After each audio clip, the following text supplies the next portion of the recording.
I have always kept my distance from his ex. It was a messy divorce for them, which she blamed on me, even though I didn't meet my partner until they had been separated for nearly a year. She has a history of domestic violence towards him, and my presence only makes it worse.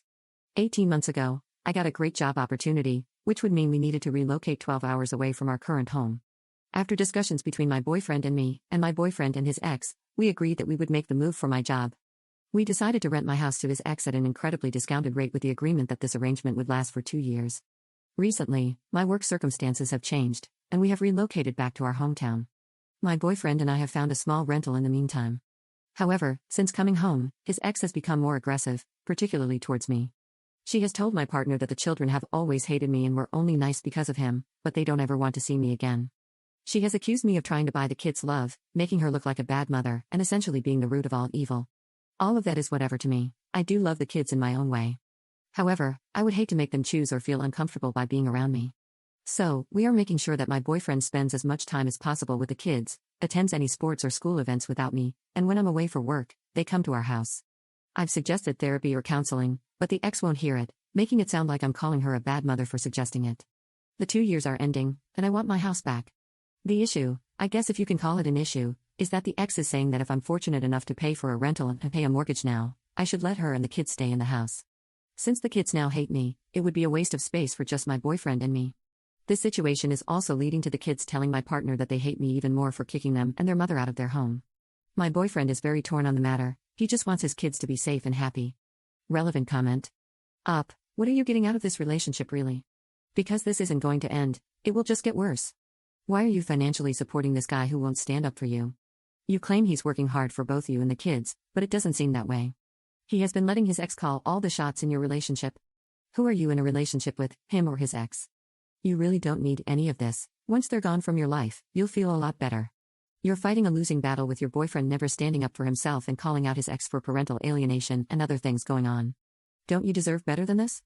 You earn a ton of money, so enjoy your life, and stop worrying about kids who will continue to hate you. Trust me, this is only going to get worse. She's teaching them to be entitled to things that aren't theirs yet treating the person they owe like crap. Therapy won't help when their mom is whispering in their ears. They'll demand your money for college, weddings, down payments for their homes, baby-related stuff like baby showers, baby products, fertility treatments, and whatever else, all while treating you like crap every step of the way, and your boyfriend will cave under every demand, with the ex egging it all on. Kick them all out and be free of them all. I want a loving and healthy relationship. As mentioned above, there are lots of complexities in a relationship that can't fit into a post, but I can safely say that I have a rich and fulfilling relationship. Everything written above may come off as I finance everything, which isn't wrong, but I can, and that's a choice I have made. I have only one living family member and no children, so I am happy to help out my partner.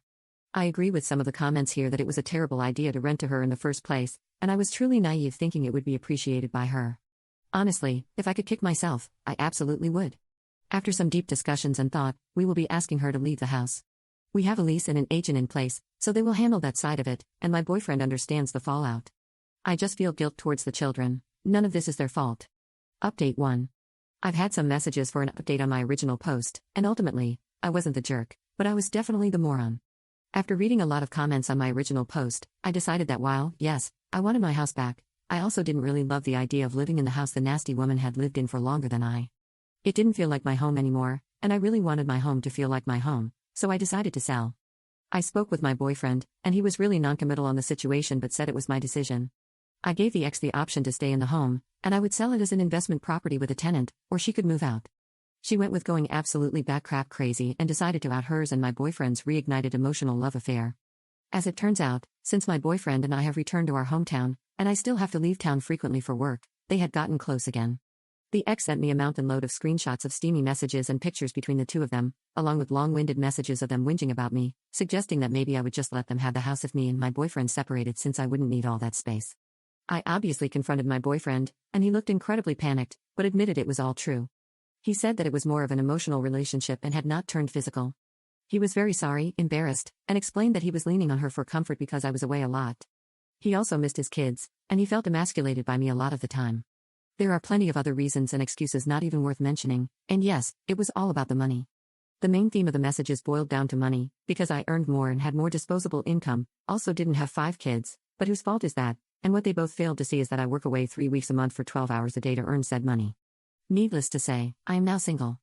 I have kicked him and her out and placed the house on the market for sale. I have just put an offer on a cute little townhouse on the beach, and I've added back the dating apps tonight after a few wines, and I thought it was a good time to let Reddit know that most of you were right on my original post. Life isn't great, but I'm sure it'll be again one day. Edit. I've been trying really hard to stay as oblivious as possible to their situation. Not really for them, but for the kids. Despite what happened between me and their parents, I was a big part of their lives for years, and I do worry that they are now in an unsafe or unstable living situation due to their parents' stupidity and selfishness, so that part hurts to dwell on. Unfortunately, we live in a small town, so I do hear and see things. I was at the local market during the week and recognized one of the kids from a distance and hid. Sure enough, my ex was with her, so my assumption is they are together. It didn't really hurt to see them. It was like watching two people be so stupid but knowing they are too stupid to see it.